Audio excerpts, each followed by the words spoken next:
Hello, everyone, and welcome back to a special bonus episode of Let's Write an Adventure, our ongoing live stream where we are creating a custom campaign from scratch. I'm RJ Kerr, your host, as always. And on tonight's episode, we are going to be working on rounding out our Ghost Castle Caper that we've been working on for the last several episodes. But if this is your first time joining us, let's give a little summary of what we've done so far. So we are creating a complete campaign from scratch with custom domain of dread. We've already done a lot of work in that area here. We have figured out how our characters are going to enter into this domain of dread through a portal that opens up on the blood moon. We've talked about some of the motivations that might take our characters into this in this domain, what would get them to go in willingly. We figured out where they're going to land. Our a shanty town on the edge of inland sea that we're calling Darkport. In fact, this whole domain of dread takes place in and around an inland sea that used to be the basin of a thriving metropolis. It is now in ruins and is now flooded, forming this sort of water world as kind of deal. Um, we have created our very first adventure in there where the characters are kidnapped and briefly enslaved and have to escape their captors. And in doing so, learn about the existence of a long lost artifact that gives power over this domain dread to whoever wields it. And it becomes obvious that this is the best way for our characters to escape this domain of dread with their lives. And so we're working on a part of the adventure where they have gotten proactive. The characters are now out on their own. They're searching for this artifact. They're trying to figure out where it is so they can acquire it themselves ahead of any of the other factions that we've worked on that are already competing for it, already looking for it on their own as well. And so, since this is a very proactive part of the adventure, where we have got a lot of different avenues through which our characters could look and search, and they have ultimate agency. They can go anywhere. They can do anything they want. We're using a node style structure to help kind of give us a little bit of structure to write with, and so we don't have to create everything from scratch out of our imaginations as we play. We can have some things prepared, but also allowing our characters to really have that agency and get to go wherever the heck it is that they want to go and pursue whatever clues they want to pursue. So we're building out one of those nodes, aka an investigative scene at the moment, as a little mini adventure that we're calling the Ghost Castle Caper. And this is a stronghold built for the remnants of dozens or more of shipwrecks. And these ships have been, as I said, repurposed into a stronghold that has now become a Sahuagin headquarters. And we're running this or writing this as kind of a heist style or raid style sort of adventure, as opposed to your traditional kind of dungeon crawl, with the characters in pursuit of a ship's log that has information about the last known location of this artifact. And so we've projected that they'll probably be around level 3 when they get here, but it's almost impossible for us to say that for sure. Um, and so we're building out this heist with that in mind. Now, we're using a 5-scene dungeon methodology here, and that's an adaptation of the 5-room dungeon, sort of mapping it onto our heist sort of a concept here, in which we have our first room. The entry is where the heist planning begins. The characters are rewarded for doing a lot of this preliminary prep work and scouting out the location ahead of time, that kind of deal. Where we've got our setback, which is what happens in terms of alertness with various action groups and the encounters becoming aware or being unaware of the characters. What happens if the alarm gets raised? What happens if the characters get captured? All that kind of stuff. Uh, 3 is what we would in a 5-room dungeon call our puzzle, but we're also we're kind of conceptualizing this as a challenge, and the challenge here is pretty simple. It's find the logbook, right? And so of all the rooms they've got to search, we need to figure out where we're going to stash that logbook, uh, for that matter. But where we're just keying out locations, and giving ourselves some descriptions and some toys to play with as we run this. Since we've already developed the action groups, and these are all the encounters that exist inside this stronghold, and they're set up in a separate table so they can move around, and it's easier for us to kind of manipulate them around the stronghold, making it a little more dynamic and adding a little more tension to this sneaking about that the characters are likely to do. Well, we finished doing the descriptions for all of these rooms last time, and so we still need to put in some additional hazards and some treasure and that sort of deal. But we also need to work on the climax to our adventure, in which something needs to change. And this takes the place of the BBEG in a classic 5 room dungeon structure. And so this is where the characters have succeeded. They've gotten their what they're looking for, and now they've got to get out. And we need it to be different getting out than it is getting in. And so we came up with the idea, or very loose idea, that perhaps some dignitaries or from some allies from somewhere else arrive at the stronghold about the same time that the characters find this find this logbook, which really kind of shifts the order of the day, as it were, and the deployment of various action groups around the stronghold, making it a very different experience getting out than it was getting in. And then last but not least, we have our fifth room, which is the reward, and that one's pretty simple. That's where we've got our ship's log and all the clues that come around with that. So I think today we're probably going to start working on this climax area here and start fleshing that out potentially. But as always, this is an interactive stream. So as you have comments and questions and thoughts and opinions and all that kind of stuff, please feel free to jump in the chat and toss that out there. I get some of the best ideas from you all and your input as we're building this out. And to that end, we've already got some comment here. We've got Jonathan Frost says, I know you have a lot of options, and I don't want to complicate the options further, but I got an image of a flooded, submerged tomb for a storm giant, the remains sitting on a huge stone chair as another adventure site. Yeah, that's something we could perhaps build out as another adventure site. There's nothing that says we can't have more than what we've got. So let's put that out there as a potential option. So let's say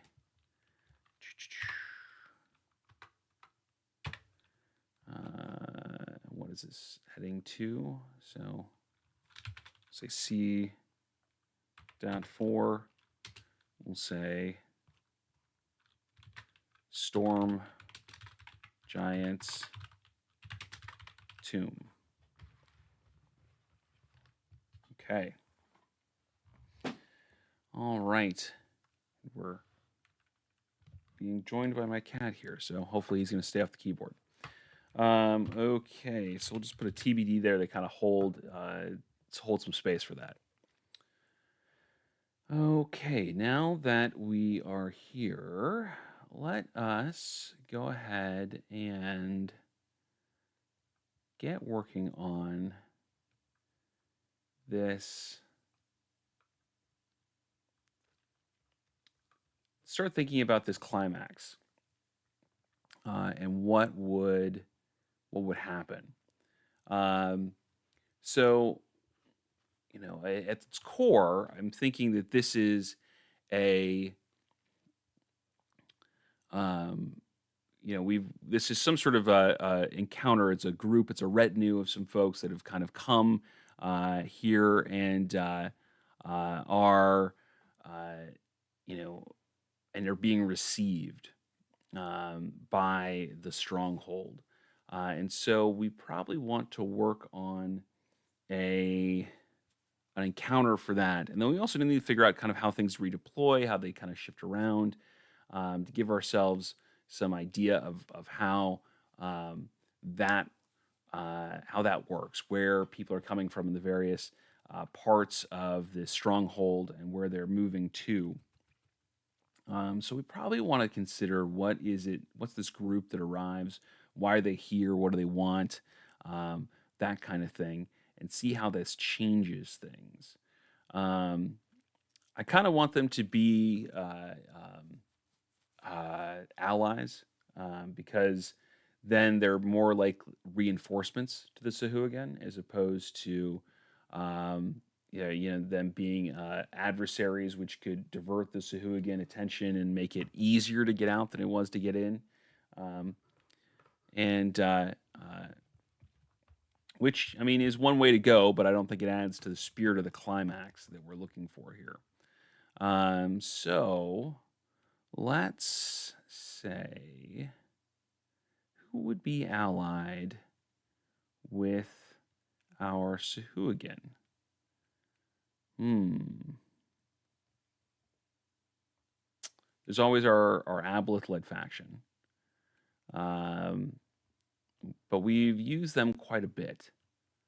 We might use them again, but we've got them used in a few other areas, and some of the other investigative scenes potentially. So maybe we want something else, something unique, um, that we could work into this.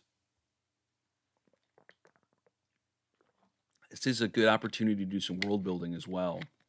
If we do a unique sort of um, a yeah, if we do a unique faction, something that we haven't used before, um, or maybe we use one that we have that is a little less, on the nose. Like the Aboleth-led faction is obviously kind of a maritime kind of faction that links to the Sahuagin pretty cleanly.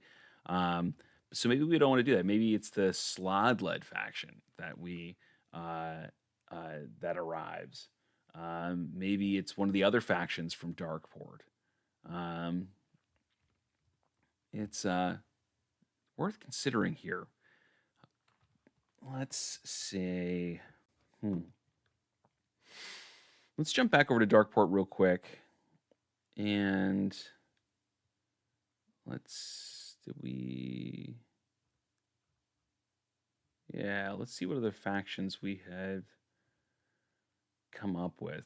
Because we've got this Aboleth-led faction, we've got the Slod-led faction, we've got a Thieves Guild of some kind, and then we've got a couple minor gangs. I kind of like the idea of having it be the Slod-led faction that arrives. Members from the Slod-led faction. One, that kind of gives us something to work with here.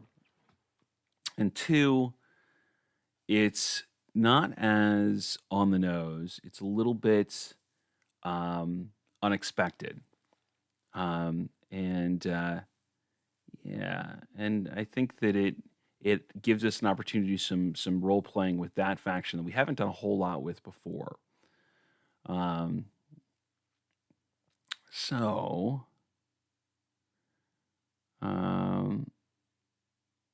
let's see here. Jonathan Frost says Slod and Sahuagin are both lawful, so it's not out of the question.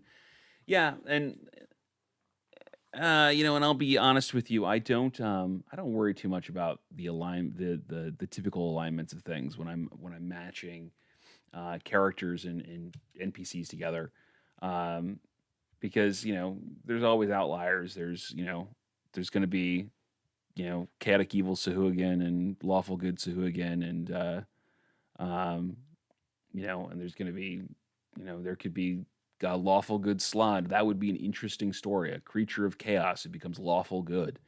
Uh, you know, that could, it's not a question of can that kind of stuff happen in your fantasy world. It's a question of why does it happen? And it can make for some cool storytelling. Let's see, Jonathan Frost says they're both going to position for the upper hand. LOL. Yeah, yeah. Which is not necessarily a bad thing. But if we have this sort of slotty led faction that kind of comes and throws another monkey wrench into things, because hey, they're chaotic. Um, that could be interesting. It's just one option, but I kind of like the fit of that. Um, it's unexpected, and yet it's something that we've established previously as existing in the world. So maybe we start with that, unless we have some other ideas, um, because we don't have a lot of other established factions at the moment. We could create one, certainly. Um, but I don't want to necessarily dither too long on this. I don't want to spend too much time here scratching my chin and thinking about what we could do. Let's do something, right, wrong, or indifferent, and then decide if we like it or not. So um, let's pull some creatures together for encounters. Let's check out some Slod. Um, let's check out some slotty stat blocks here. I've got D&D Beyond up in the side window here on my other screen. Obviously, I'm not going to share it for intellectual property reasons here, but we're going to pull up some monster stat blocks for Slod and see where everything shakes out.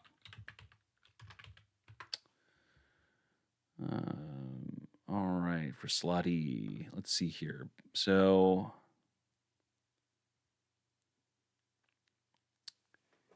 okay, so our red slot is going to be a CR5, which is kind of at the upper end of what we're looking for here. Obviously, there's the slot tadpole, which is a tiny aberration. That one's going to be a 1/8 CR. Um, blue slot is going to be a 7. Green is an 8. Gray is 9. Death is a 10. Probably don't want anything too much higher than a red slot, but we can have some slutty and some cultists that go along with them. Perhaps ones that are infected with slod tadpoles, or the like. So let's give ourselves just some stuff into the creature bank here to think about. So let's say red slod. It's going to be a CR5, not 56, but 5. And that'll bring us to 1800 XP. Okay. And let's search some cultists as well, because we can get cultists and cult fanatics.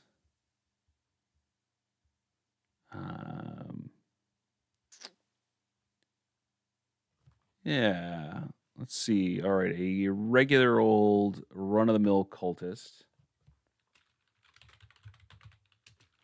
is going to be a CR 1/8, which means that they are going to offer up just 25 XP. And then a cultist fanatic, the new rules here, are going to be CR2, which means that they're at 450 XP.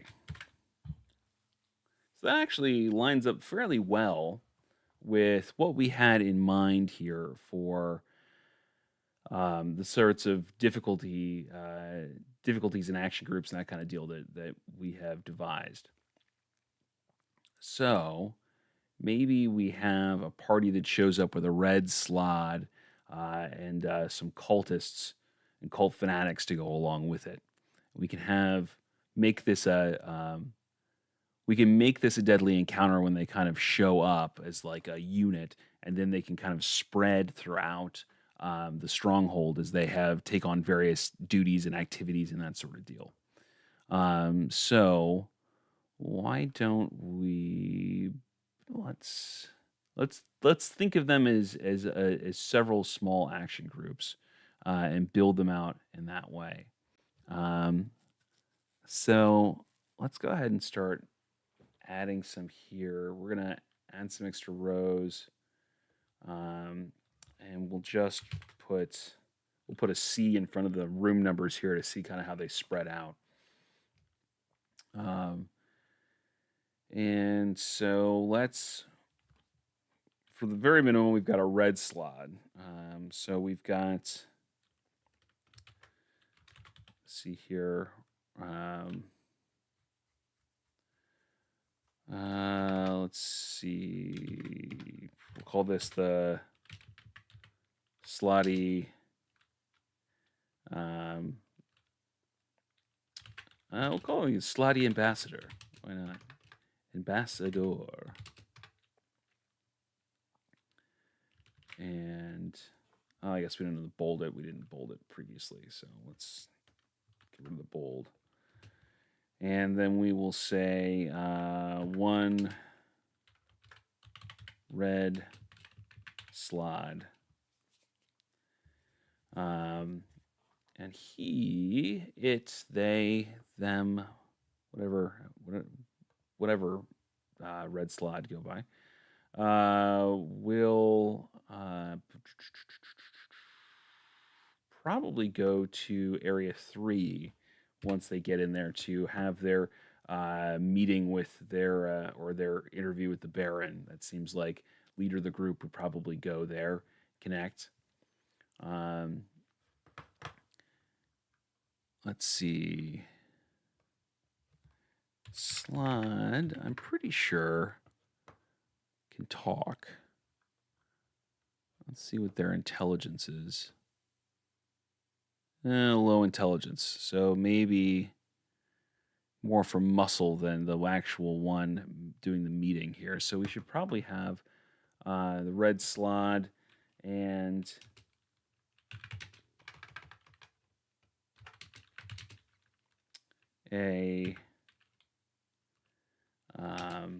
let's do a cultist fanatic in there as well.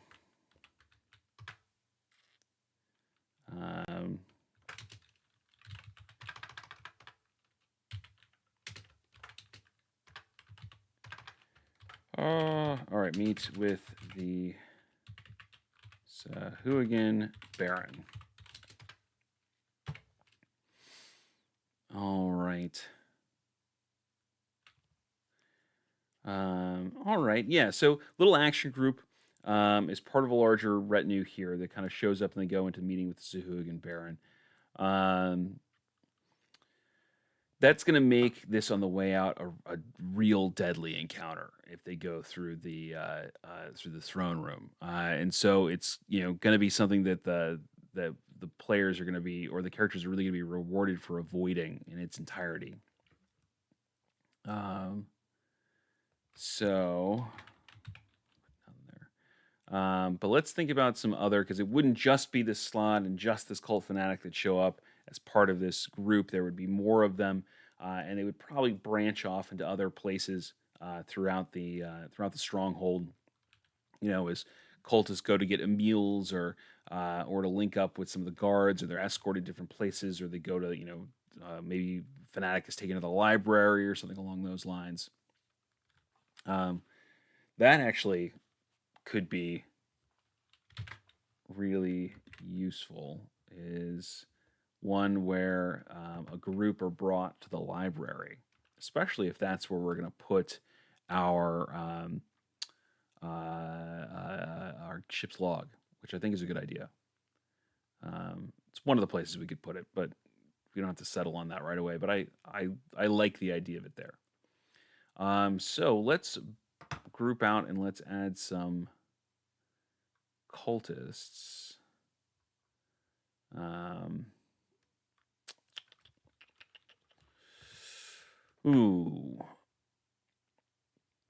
Let's say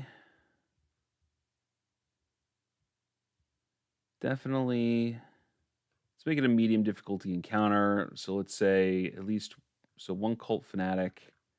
What are we coming up with here? That's half of that. Um, and then we can fill in the rest with just regular cultists. Um, and so, yeah, that's going to be, just pull up a calculator because I'm not doing simple math easily tonight. 18 of them, that's a lot of cultists. We can make it a low level encounter if we wanted to. It is extra eyes and it's just extra people. We don't have to make it too much more difficult. Let's do that. Let's do that. Let's say 450. Actually, it would be 600 minus 450, so it'd be 150 difference. Oop. And divide that by 25. So 6 cultists. That's not too terrible. Um,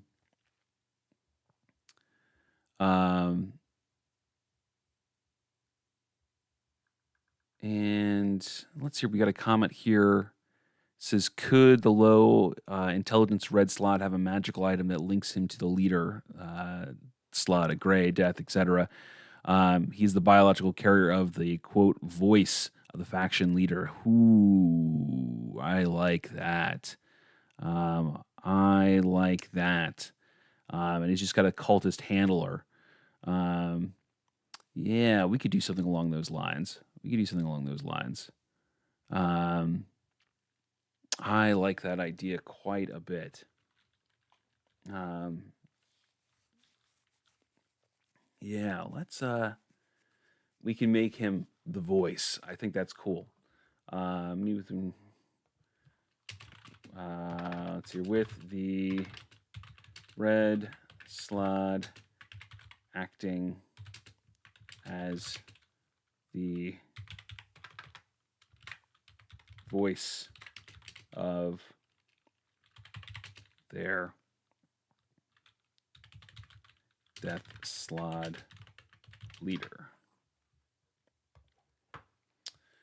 We can clean that up a little bit, but that's a cool little note to have. I like the idea of there being some sort of magical device that allows that communication. You know, a sending stone embedded in the throat or something along those lines.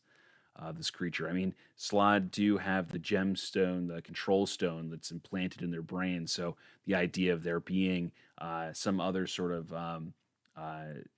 stone connector uh, or embedded magical item is not completely unwarranted. I like that idea. Let's say slot.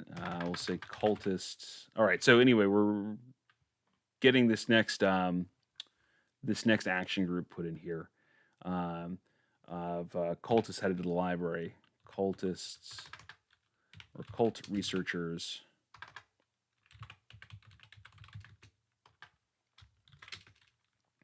And so we would have one cultist fanatic and 6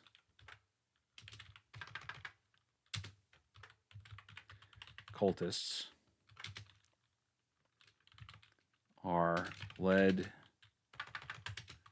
to the library to conduct research. Cool. All right. And let's come up with a couple more action groups here. Maybe some, probably a small one of just these, of just a band of cultists. Something simple, nothing crazy. More of that they're not necessarily there to be a combat sort of challenge, but to add eyes and ears to they can raise alarms and that kind of deal. So let's see here. Let's say cult guards, and let's say 8 cultists.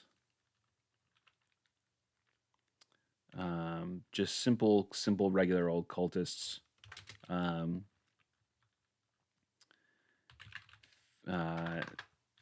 Let's see here. Where should they go? They come in. You've got this group from the slotty sort of faction, and the leadership goes with leadership. Guards maybe kind of go with guards. Maybe they kind of go to some of the guard posts.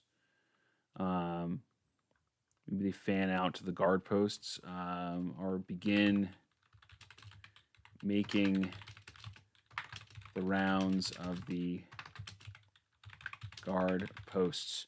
Yeah, they kind of maybe moving as a unit, kind of doing a slow tour of the stronghold. So I can see that. Definitely make them active. All right. Let's get at least one more done, and then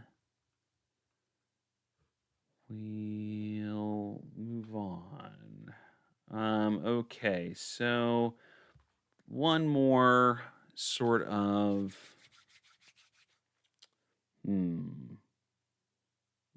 action group I think we need for this this group from the slotty. We've got one red slot. We've got some. We probably need one that's a couple cultist fanatics. Fanatics are the new terminology. Cultists, not cult, but cultists, fanatics. And what would they be doing? Where would they go? What would they be looking for? Maybe they would go. Yeah, what if they went to the kitchen for some food? It's been a long journey. We get a couple. Actually, let's put the guards in the kitchen. Let's do that. What kitchen is 5? Kitchen in the mess hall. Let's get them, some food, and then we'll have instead a pair of cult guards, but we'll say that they are 2 cultist fanatics.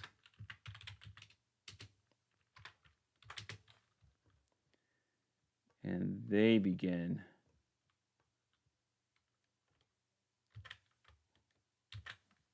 making the rounds of the guard posts. I think that works. Where these 8 cultists head to the mess hall for food.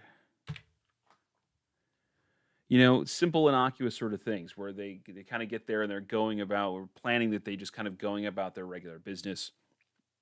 They get there, and that puts more people moving around the stronghold, changes things up. We don't need to do a ton of this stuff because these are all active groups, right? There's nowhere that they're, sort of just sitting in.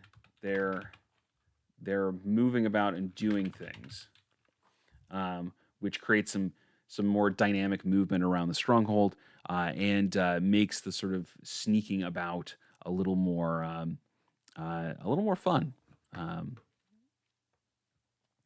All right, so let's see here. Let's go ahead and put some context down here.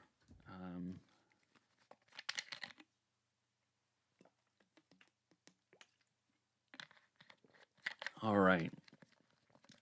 So let's say, as the characters discover the ship's log, a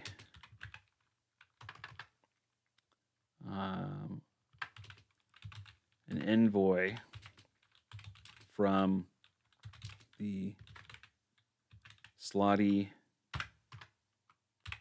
faction arrives at the stronghold.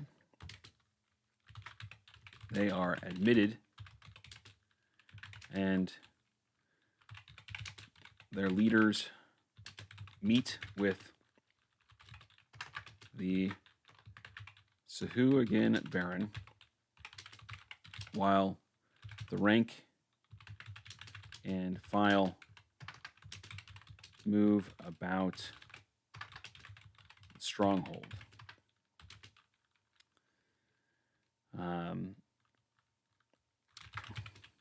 The Sahuagin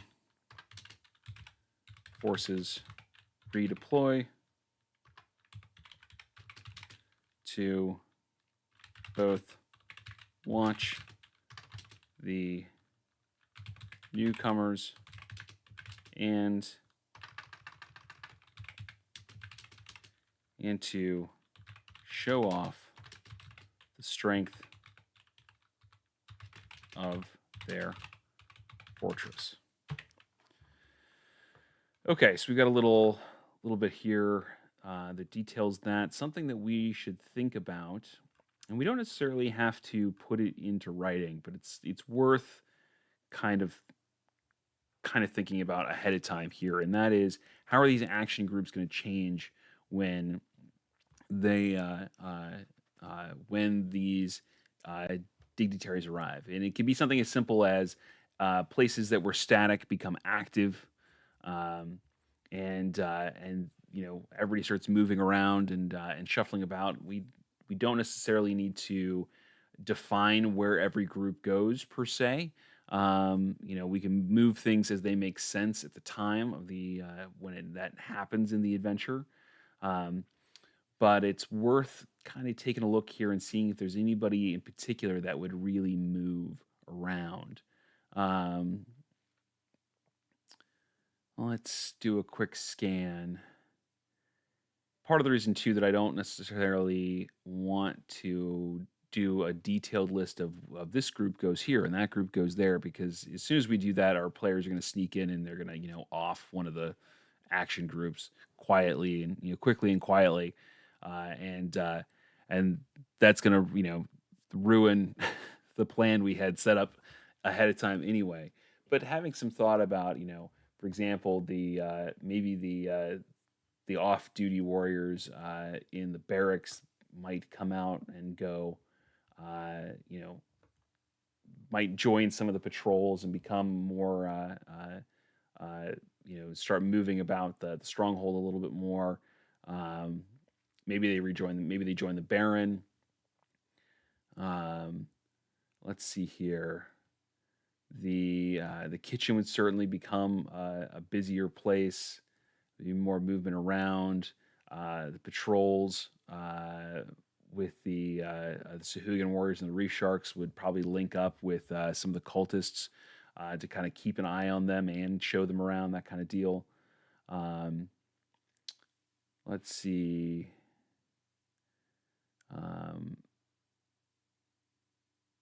That's probably... Yeah, that's probably about... Well, this prayer group would probably come out and meet with the dignitaries, that kind of deal. So we think about that. So all things that when you're like preparing this, to sit down and kind of think about where they were going to go and what they would do and how things would get shuffled around. It's worthwhile, giving yourself a couple ideas in that vein before you set out. All right, so what's our group consist of here? Our group is one red slod. Looks like 4 cultist fanatics, and 14 cultists. So let's do an accounting of that down here. Let's say the Slod faction envoy consists of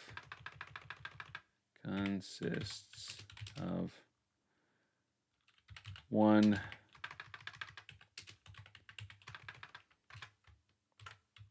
red slot for cultist fanatics and 14 cultists. That's a pretty respectable group. I mean, that's 19 people as part of this group. That's the kind of envoy that you would send, I think. I think that works well. And we don't necessarily need to do too much more than that. We might want to outline what they want. What is it that they're here for? What is it that maybe they're on the same clue. Maybe they're looking for the ship's log too. That can add a level, another layer of dynamism here. Is that the Slod faction could be looking for the ship's log as well, and then we layer that in with the fact that the characters have it. And they not only have to avoid detection, they've got to get out and maintain a hold of this thing while everybody is searching for this ship's log that clearly has gone missing. Yeah, I kind of like that. It adds a little bit of a scramble at the end. It also gives us a reason to kind of upturn some things and get a lot of action groups moving about and doing things that they wouldn't otherwise do, as they're conscripted into searching high and low for this ship's log. Yeah. So let's say the Slod faction envoy is also looking to view the ship's log. They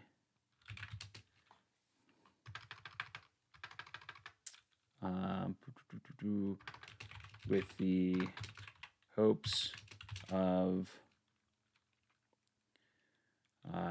discovering a clue as to the artifact's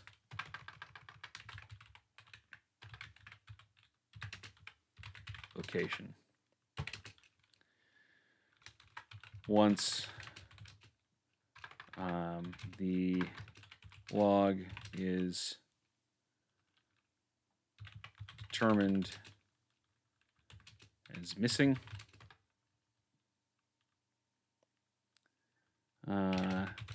they conscript